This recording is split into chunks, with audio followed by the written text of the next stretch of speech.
Hello students, welcome back to IGNOU study at home. आज का video BPSC 101 के students के लिए। इसमें मैं आप लोगों के साथ बीपीएससी 101 के इम्पोर्टेंट प्रश्न और उनके आंसर शेयर कर रही हूँ।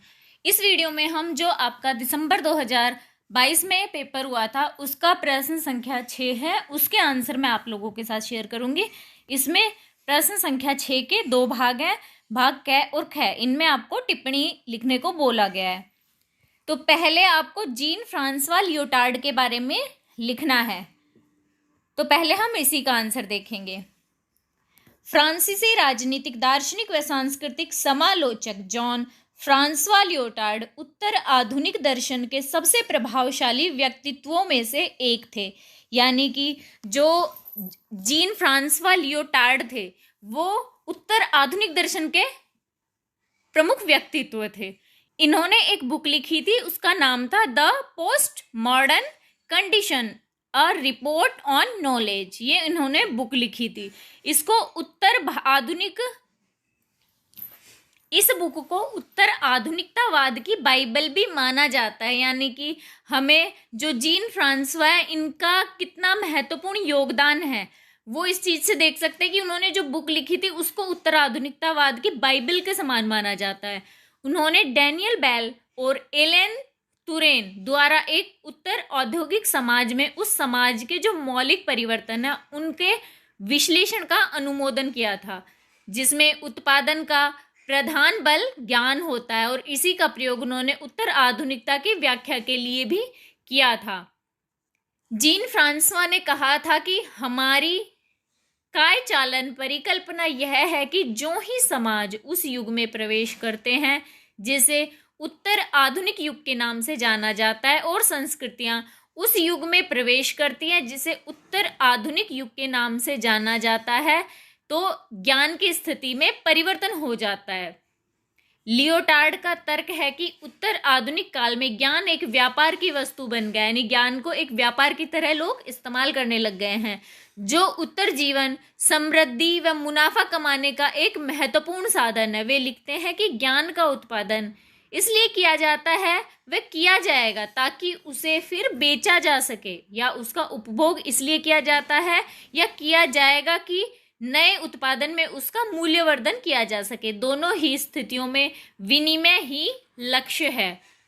वे मानते हैं कि उत्तर आधुनिक युग में इस प्रकार के सत्ता उन्मुख ज्ञान का प्रभुत्व आधुनिकता की सार्वभौमिक उदार विषयक परियोजना या ज्ञानोदय के पतन की सूचना भी देता है। संक्षिप्त में लियोटार्ड ने वैज्ञानिक चेतना प्रतिमान के खंडन पर बल दिया था और बहुल विवेकों का, संस्कृतियों का व ज्ञान के सापेक्षवाद का भी समर्थन किया था। तो ये हमारा जीन फ्रांसवा लियोटार्ड के बारे में थोड़ा सा परिचय हो गया।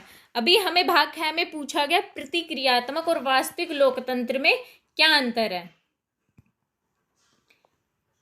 लोकतंत्र के 2 आयाम होते हैं, प्रतिक्रियात्मक यानी कि न्यूनवादी लोकतंत्र, वास्तविक या मौलिक लोकतंत्र जिसे अधिकतावादी भी कहा जाता है। प्रतिक्रियात्मक आयाम अपना ध्यान केवल लोकतंत्र की प्राप्ति की प्रक्रिया या साधनों पर केंद्रित करता है। इसका तर्क है कि सार्वजनिक वयस्क मताधिकार पर आधारित नियमित प्रतिस्पर्धी चुनाव व बहुत राजनीतिक सहभागिता के द्वारा लोकतांत्रिक रूप से चयनित सरकार बनती है।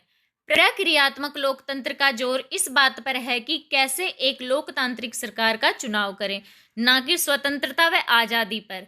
एक लोकतांत्रिक व्यवस्था में ऐसी सरकार जो लोगों की शक्ति अपने पास रखती है, जो आधारभूत अधिकार अपने पास रखती है, वह कुलीन लोगों के लिए कार्य कर सकती है। शक्तियों के एक व्यक्ति के हाथों में केंद्रित होने के कारण मध्य एशियाई देशों की सरकारों को भी प्रक्रियात्मक लोकतंत्र की श्रेणी में रखा जाता है। ऐसे लोकतंत्र में नागरिकों को मूलभूत अधिकारों व स्वतंत्रताओं से वंचित रखा जाता है।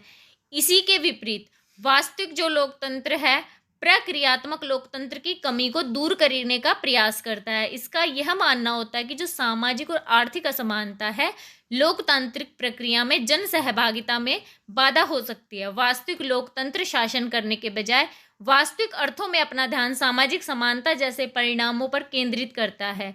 यानी प्रक्रियात्मक लोकतंत्र के विपरीत यह सीमित लोगों के हितों की जगह पर सामान्य हितों की बात करता है। इसमें पुनर्वितरण न्याय द्वारा वांछित वर्ग जैसे कि महिलाएं व गरीबों के अधिकारों की रक्षा की जाती है और ऐसी परिस्थितियों का निर्माण किया जाता है कि राज्य द्वारा हस्तक्षेप के द्वारा ऐसे वर्गों को राजनीतिक प्रक्रिया में भागीदारी सुनिश्चित करने के लिए दी जा सकती है।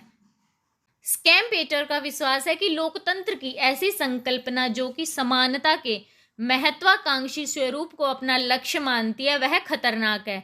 इसके विपरीत रूसो का यह मानना है कि लोकतंत्र का औपचारिक प्रकार दास प्रथा के समान होता है और केवल समतावादी लोकतंत्र ही राजनीतिक वैधता प्राप्त होता है।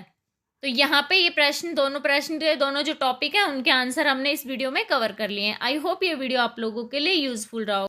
अगर वीडियो आप लोगों के लिए यूजफुल हुआ तो प्लीज़ चैनल को सब्सक्राइब जरूर कर दीजिए, वीडियो को लाइक एंड शेयर जरूर कीजिए। मिलते हैं अगले वीडियो में कुछ नए इन्फॉर्मेशन के साथ।